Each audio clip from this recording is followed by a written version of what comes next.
तो hello everyone, एक बार फिर से आपका स्वागत है शेयर मार्केट फ्री कोर्स की वीडियो नंबर 4 पे, जहां पे आज हम करने वाले हैं फंडामेंटल एनालिसिस। तो लास्ट वीडियो में हमने अपना कैंडलस्टिक पैटर्न पूरा कवर कर लिया था और आज हम पहले थ्योरी पढ़ेंगे और उसके बाद मैं आपको प्रैक्टिकल ग्रो ऐप में जाके भी बताऊंगा कि कैसे आप एक राइट कंपनी ढूंढ सकते हो अपने लिए इन्वेस्ट करने के लिए। तो बिना ज़्यादा टाइम वेस्ट हुए चलते सीधे अपनी वीडियो पे और बढ़ते अपने आज के फर्स्ट टॉपिक पे, जो कि होने वाला है फंडामेंटल एनालिसिस। तो आसान भाषा में समझने की कोशिश करते हैं। तो बढ़ते अपनी डेफिनेशन पे। किसी भी बिजनेस को समझने के लिए या उसके बारे में जानने के लिए हमें ज़रूरत पड़ती है फंडामेंटल एनालिसिस की। फंडामेंटल एनालिसिस हमारी मदद करता है ये जानने में कि जिस कंपनी में हम इन्वेस्ट कर रहे हैं वो कंपनी कितनी ज़्यादा स्ट्रॉन्ग है। और जब भी कोई इन्वेस्टर लॉन्ग टर्म इन्वेस्टमेंट करता है वो सबसे पहले इसके बहुत सारे प्रोस्पेक्टिव्स देखता है, जैसे कि टोटल कैपिटल कितनी है कंपनी की, कंपनी कितनी ज़्यादा ग्रो हो चुकी है, कितनी ज़्यादा प्रॉफिटेबल है, कितनी लॉस में है, ये कंपनी की गुडविल कैसी है, ये कंपनी में मैनेजमेंट कैसा है, ये सारी चीज़ें देखता है। और ये हमारी मदद करता है ये जानने में कि किसी भी स्टॉक का रियल प्राइस क्या है, फेयर वैल्यू क्या है। नेक्स्ट टॉपिक पे जो कि रहने वाला है इसकी इंपॉर्टेंस। तो देख लेते हैं इसकी जो फर्स्ट इंपॉर्टेंस रहने वाली है वो ये है कि फंडामेंटल एनालिसिस जो है वो मदद करता है किसी भी स्टॉक की फेयर वैल्यू जानने में। और दूसरी जो इसकी इंपॉर्टेंस है वो ये है कि ये मदद करता है ये जानने में कि किसी भी कंपनी जिसमें हम इन्वेस्ट कर रहे हैं उसकी हेल्थ एंड परफॉर्मेंस कैसी है। और वो कैसे मदद करता है, फाइनेंशियली और इकोनॉमिक इंडिकेटर्स के थ्रू। और तीसरी जो इसकी इंपॉर्टेंस वो रहने वाली है वो ये है कि ये मदद करता है ये जानने में कि बिज़नेस मॉडल कैसा है किसी कंपनी का जिसमें हम इन्वेस्ट कर रहे हैं। बिज़नेस मॉडल मतलब कि उस कंपनी में काम कैसे होता है, मैनेजमेंट कैसे है, उसकी स्ट्रेंथ क्या है और उसकी वीकनेस क्या है। इसकी मदद से हम ये जान सकते हैं कि फ्यूचर में प्राइस मूवमेंट किस तरफ रहने वाली है और स्टॉक अंडर वैल्यू है या ओवर वैल्यू है। तो बढ़ते हैं अपने नेक्स्ट टॉपिक पे, जो कि होने वाला है टाइप्स ऑफ फंडामेंटल एनालिसिस। तो इसमें दो टाइप होते हैं, सबसे पहला क्वालिटेटिव एनालिसिस और दूसरा क्वांटिटेटिव एनालिसिस। तो बढ़ते हैं अपने फर्स्ट टाइप पे, जो कि होने वाला है क्वालिटेटिव एनालिसिस। क्वालिटेटिव एनालिसिस मतलब किसी के क्वालिटी फैक्टर्स देखना, जैसे कि उनका गुडविल कैसा है, डिमांड कैसी है, कंज्यूमर बिहेवियर कैसा है, ब्रांड वैल्यू कैसी है। और इनका एम रहता है ये देखना कि कोई कंपनी अपने आप को कैसे मैनेज कर रही है और उनके डिसीजन से मार्केट में क्या फ़र्क पड़ रहा है। तो मैं उम्मीद करूंगा आपको ये समझ आ गया होगा। तो बढ़ते हैं अपने सेकंड टाइप पे, जो कि रहने वाला है क्वांटिटेटिव एनालिसिस। जो क्वांटिटेटिव एनालिसिस होता है वो रिलेटेड होता है मेजरेबल करैक्टर्स के, जिसमें कि स्टैट्स आ जाते हैं, रिपोर्ट्स आती है, डाटा आती है। और इसमें क्या क्या इंक्लूड था, बैलेंस शीट, कैश फ्लो, डेप्ट, क्वार्टरली परफॉर्मेंस और भी फाइनेंशियल रेशो, जिससे हम ये पता कर सके कि जिस कंपनी में हम इन्वेस्ट कर रहे हैं उसकी फाइनेंशियल हेल्थ कैसी है और उसका जो शेयर का प्राइस है वो कैसा है। तो अपना जो नेक्स्ट टॉपिक रहने वाला है वो रहने वाला है हु यूज़ फंडामेंटल एनालिसिस। इसमें सबसे पहले अपने आ जाते हैं लॉन्ग टर्म इन्वेस्टर्स। ये लॉन्ग टर्म इन्वेस्टर्स की मदद करता है ये जानने में कि जिस स्टॉक में वो पैसा लगा रहे हैं उसकी ग्रोथ कैसी है, पोटेंशियल कैसा है और उसका टारगेट कितना है और जितना उन्होंने पैसा पे किया उसके लिए क्या वो वर्थ है या नहीं है। जो नेक्स्ट आ जाता है वो है कॉर्पोरेट मैनेजर्स एंड अकाउंटेंट्स। ये मदद करता है प्रॉफिट को इम्प्रूव करने के लिए, उसके लिए बहुत सारे ऑपरेशन चलाते हैं। और ये मदद करता है ये जानने के लिए कि जहां उन्होंने पैसे लगाए हैं वो कहीं कंपटीशन के अगेंस्ट तो नहीं है। तो बढ़ते हैं अपने नेक्स्ट टॉपिक पे, जो कि है क्वांटिटेटिव एनालिसिस। इसमें बहुत सारे फैक्टर्स होते हैं जिससे कि हम क्वांटिटेटिव एनालिसिस को एनालाइज कर सकें, जिसमें सबसे फर्स्ट आता है चेक फाइनेंशियल स्टेटमेंट। तो फाइनेंशियल स्टेटमेंट बहुत सारी कंपनीज़ में नंबर्स में हिसाब होता है, तो उसको चेक करने के लिए कंपनी 3 तरीके यूज़ करती है जिससे कि वो अपनी कंपनी की परफॉर्मेंस दिखा सके। तो जिसमें सबसे फर्स्ट आती है वो है profit and loss statement. Profit and loss statement commonly use होने वाली है जिससे कि उनकी इनकम स्टेटमेंट पता लगती है, प्रॉफिट एंड लॉस स्टेटमेंट पता लगती है, ऑपरेशन स्टेटमेंट पता लगती है और अर्निंग स्टेटमेंट पता लगती है। तो बढ़ते हैं अपने नेक्स्ट पे, जो कि रहने वाली है बैलेंस शीट। बैलेंस शीट जो है हमें वो दिखाती है कि कंपनी के एसेट कितने हैं, लाइबिलिटीज़ कितनी है और इक्विटी शेयर होल्डर्स कितने हैं एक टाइम पे। और बैलेंस शीट में किसी भी टाइम टोटल एसेट्स जो होते हैं वो बराबर होते हैं टोटल लाइबिलिटीज़ के, जिसमें कि इक्विटी शेयर होल्डर भी इंक्लूड होते हैं। और अगर कभी कभार अगर बैलेंस शीट मैच नहीं करे तो उसका मतलब कि उनकी कैलकुलेशन में गलती हो सकती है, ये कोई चीज़ इनकरेक्ट लिख दी है उस चीज़ में गलती हो सकती है, या कोई चीज़ लिखी नहीं है उस चीज़ में भी गलती हो सकती है। तो नेक्स्ट अपना आ जाता है cash flow statement. Cash flow statement है वो हमें मूवमेंट दिखाती है पैसे की कि कितना पैसा आया है, कितना पैसा गया है। और हमें ये दिखाती है किसी कंपनी की financial health.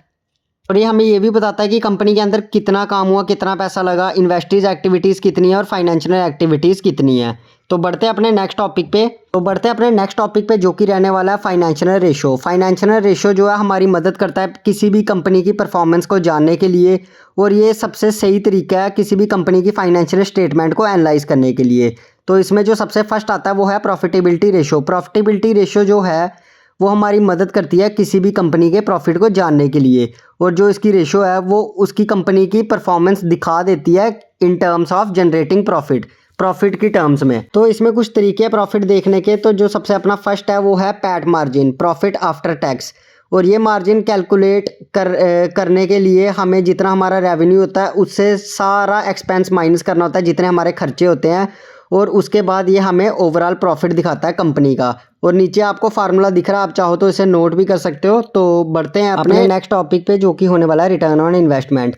Return on investment में क्या होता है, जो शेयर होल्डर होता है उसने जितना कैपिटल इन्वेस्ट किया होता है और उसको हर यूनिट पे कितना रिटर्न मिलता है। और आरओई एक बड़ा यूज़फुल तरीका है जो कि कंपनी की एबिलिटी को बताता है और प्रॉफिट जनरेट करने में मदद करता है, किससे, शेयर होल्डर से जिन्होंने इसमें इन्वेस्ट किया होता है। और ये रहा आरओई का फार्मूला। और अगर आप शेयर होल्डर इक्विटी को कैलकुलेट करना चाहते हो तो उसका भी फार्मूला आप नोट कर लेना। तो बढ़ते हैं अपने नेक्स्ट टॉपिक पे जो कि रहने वाला है रिटर्न ऑन एसेट, आरओए। जो आरओए रेशो है वो सिर्फ कंपनी के प्रॉफिट को मेजर करती है, जिसमें वो अपने एसेट्स को भी दिखाते हैं, और वो ये दिखाते हैं कि जो उनके एसेट्स है वो बहुत अच्छे से काम कर रहे हैं और अच्छा प्रॉफिट बना रहे हैं। और आरओए निकालने का नीचे आपके सामने फार्मूला है, तो आप नोट कर लेना। तो नेक्स्ट अपने पास आ जाता है return on capital employed, ROCE. ये एक बड़ा यूज़फुल है क्योंकि इसमें हमें ये जानने को मिलता है कि कंपनी अपने कैपिटल को कैसे यूटिलाइज़ कर रही है जिससे कि वो अपना प्रॉफिट बना रही है।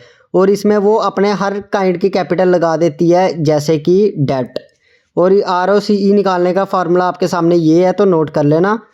तो नेक्स्ट अपने पास आ जाता है लीवरेज रेशो। लीवरेज रेशो हमारी मदद करता है ये जानने में कंपनी की डे टू डे ऑपरेशंस को देख के कि कंपनी कितनी ज़्यादा देर तक सर्वाइव कर पाएगी।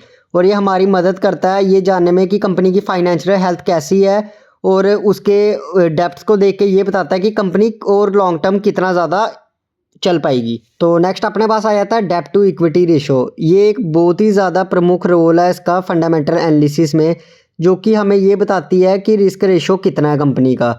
और अगर आप इसका फार्मूला नोट करना चाहते हो तो आप कर सकते हो, नीचे आपके सामने फार्मूला है। इसमें हमें ये पता लगता है जो कंपनी के मालिक है वो कितना पैसा लगा रहे हैं और बाहर से कितना पैसा लिया है। तो अपनी अगली जो रेशो है वो है interest coverage ratio. Interest coverage ratio जो है इसमें हमें ये पता लगता है जो कंपनी की अर्निंग होती है क्या उसमें कंपनी ने टाइमली इंटरेस्ट पे किया या नहीं। और अगर इसका फार्मूला नोट करना चाहो, ये आपके सामने नीचे फार्मूला दिख रहा है, इसको नोट कर लेना। तो बढ़ते हैं अपने नेक्स्ट रेशो पे।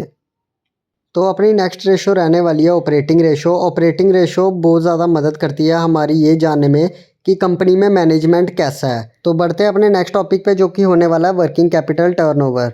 तो इसमें क्या है कि जो कंपनी की डे टू डे ऑपरेशंस है उनको चलाने के लिए वर्किंग कैपिटल की ज़रूरत पड़ती है। और ये वर्किंग कैपिटल टर्नओवर रेशो हम कैसे निकालते हैं, इसमें हम देखते हैं कि जो कंपनी है उसने रेवेन्यू कितना जनरेट किया अपनी वर्किंग कैपिटल के एवरी यूनिट पे।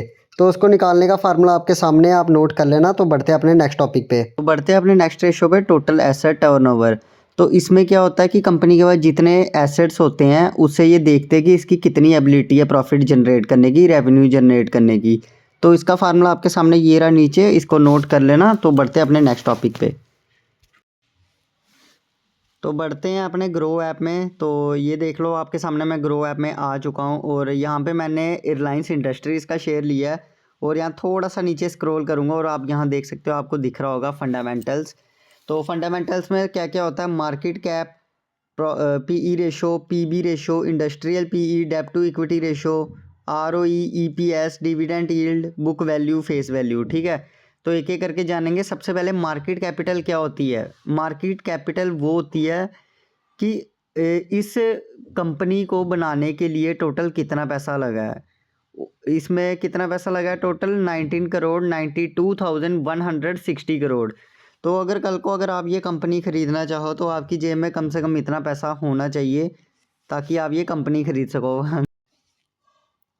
तो दूसरा आप देख सकते हो यहाँ पे पीई रेशो क्या होती है कि अगर हमें 1 रुपया कमाना है तो 1 रुपये कमाने के लिए हमें 28 रुपये इन्वेस्ट करने पड़ेंगे, इसका ये मतलब है। पीई रेशो जितना कम होगा उतना ज़्यादा अच्छा रहेगा, उससे हमें ये पता लगेगा कि कंपनी कितनी ज़्यादा अच्छी है। तो तीसरा अपना आ जाता है पीबी रेशो। तो पीबी रेशो जानने से पहले हम इसकी बुक वैल्यू देखेंगे। तो बुक वैल्यू क्या होती है, अगर कल को ये कंपनी फ्रॉड कर देती है या तो गवर्नमेंट किसी वजह से इस कंपनी को बंद कर देती है, तो बंद करने के बाद जो है हमारा पूरा पैसा नहीं डूबेगा, हमें 1172 रुपये पर शेयर पे जो हमने इन्वेस्ट किया होगा उसके हिसाब से हमें मिलेंगे।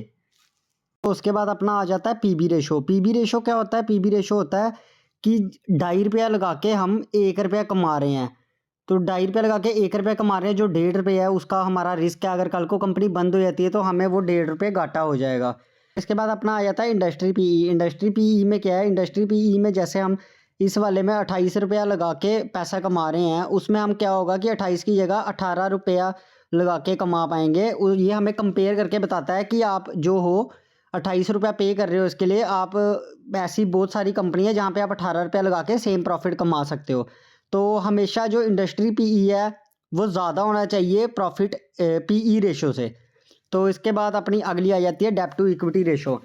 डेब्ट टू इक्विटी रेशो में हमें ये पता लगता है कि जो हम 1 रुपया प्रॉफिट कर रहे हैं उसमें कितना डेब्ट है, कंपनी ने कितना उधार लिया हुआ है, लोगों से कितना पैसा लिया हुआ है। 0.4 रुपीज़ का इसने डेब्ट लिया है, और डेब्ट जितना ज़्यादा कम होगा उतना ज़्यादा मतलब शो करेगा कि कंपनी अच्छी है। तो और नीचे हमने देख लिया, हम नीचे चलते हैं, इसके देख लेते हैं फाइनेंशियल्स। तो फाइनेंशियल्स इसके हम देखते हैं, पहले रेवेन्यू देखते हैं। ये यहाँ पे आपको जो राइट में क्वार्टरली लिखा हुआ दिख रहा है, आपको इसको सबसे पहले कर लेना है ईयरली पे। ईयरली पे करके हम देखते हैं कि 2020 में इसका जो रेवेन्यू था वो था 6,10,699 करोड़, और 2021 में था 4,83,251 करोड़, और 2022 में था 7,10,906 करोड़, और 2023 में था 8,89,569 करोड़, और 2024 में उससे ज़्यादा। तो इससे ये पता लग रहा है कि कंपनी की जो ग्रोथ है वो बहुत अच्छे से हो रही है, और कंपनी जो हो रही है वो अच्छे से ग्रो कर रही है। तो इसके बाद रेवेन्यू तो हमने देख लिया, तो अब हम देखते हैं कि इसका प्रॉफिट कैसा था हर ईयर का। तो आप देख सकते हो दो ईयरली में आप देख सकते हो 2020 में 39,880 करोड़, 2021 में 53,739 करोड़, 2022 में 66,184 करोड़, 2023 में 73,670 करोड़, और 2024 में इससे ज़्यादा। तो इससे हमें ये पता लग रहा है कि जो कंपनी है वो अच्छे से प्रॉफिट अर्न कर रही है, और जो कंपनियाँ बहुत ही अच्छी चल रही है। अगर हम इस पे इन्वेस्ट करना चाहें तो हम कर सकते हैं, इसमें रिस्क भी हमें कम मिलेगा, और जो पर प्रॉफिट जो मार्जिन है वो थोड़ा कम रहेगा, पर रिस्क बड़ा कम रहेगा। फिर अगर आप देखना चाहो तो आप कंपनी का अबाउट्स भी देख सकते हो कि कंपनी कौन सी है, रिलायंस इंडस्ट्री है, और इसके सीईओ कौन है, श्री मुकेश अंबानी जी हैं, और ये इसका सिंबल क्या है, रिलायंस है। ये चीज़ें आप देखना चाहो तो देख सकते हो। और नीचे आ जाता है शेयर होल्डिंग पैटर्न कि कितने शेयर्स किसके पास है। जैसे कि आप देख सकते हो 50% शेयर्स है जो प्रमोटर्स के पास है। प्रमोटर्स कौन हो गए, अंबानी जी और अंबानी जी की फैमिली वाले जितने भी मेंबर्स हैं उन सबके पास 50% शेयर्स है, वो होते हैं प्रमोटर्स। उसके बाद फॉरेन इंस्टीट्यूशन 21% है, मतलब जो फॉरेन के लोग हैं उनके पास 21% शेयर्स है जो जिन्होंने ख़रीदा हुआ है रिलायंस इंडस्ट्री को। और रिटेल 10%। रिटेल कौन होते हैं, हम जैसे छोटे मोटे लोग जिनके पास 10% लोग हैं जिन्होंने ये शेयर लिया हुआ है। अदर डोमेस्टिक इंस्टीट्यूशन जो बड़े बड़े सीईओज होते हैं, जो मार्केट में बड़े मूव्स लाते हैं, वो 9.57%, मतलब उन्होंने लिया तो मतलब कंपनी अच्छी ही होगी ये। और म्यूचुअल फंड्स के जो मैनेजर हैं बड़े, उन्होंने भी 7.84% लिया हुआ है। तो ओवरऑल देखा जाए तो रिलायंस इंडस्ट्री अच्छी है, अगर आप इसमें इन्वेस्ट करना चाहो तो आप कर सकते हो। और ऐसे ही आप किसी भी स्टॉक का फंडामेंटल चेक कर सकते हो जिसमें आप इन्वेस्टमेंट करना चाहते हो। तो गाइज़ आज की वीडियो में बस इतना ही। उम्मीद करूंगा आपको सारी चीज़ें अच्छे से समझ आ गई होगी, और अगर आ गई होगी तो वीडियो में हेल्पफुल ज़रूर लिख देना, और एक लाइक के साथ प्यारा सा कमेंट कर देना। और अगर चैनल पे न्यू तो चैनल को सब्सक्राइब कर देना, और ऐसी और वीडियोस चाहते हो तो फटाफट से वीडियो को शेयर करना। तो मिलेंगे आपसे नेक्स्ट वीडियो में, तब तक के लिए गुड बाय।